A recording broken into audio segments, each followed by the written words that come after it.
Hello everyone. Today we are going to make a short video regarding how to use small wire reels on our wire feeding machine for the laser welding machines.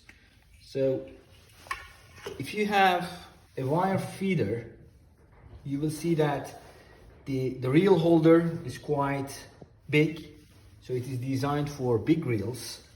And when you position your small reel and lock it, you will see that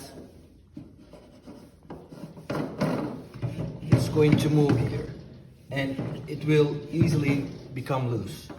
So to prevent that, we have a small reel adapter which you can easily position on the reel holder, which kind of locks the reel in a tight position, so it's not going to get loose.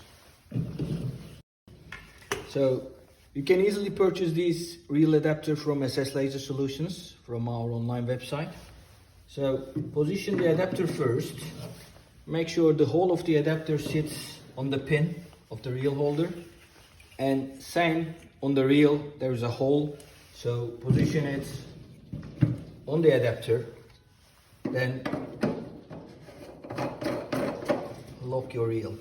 Now the reel doesn't have enough space to become loose. So for more videos regarding laser welding, follow our YouTube channel SS Laser Solutions Limited, and don't forget to subscribe.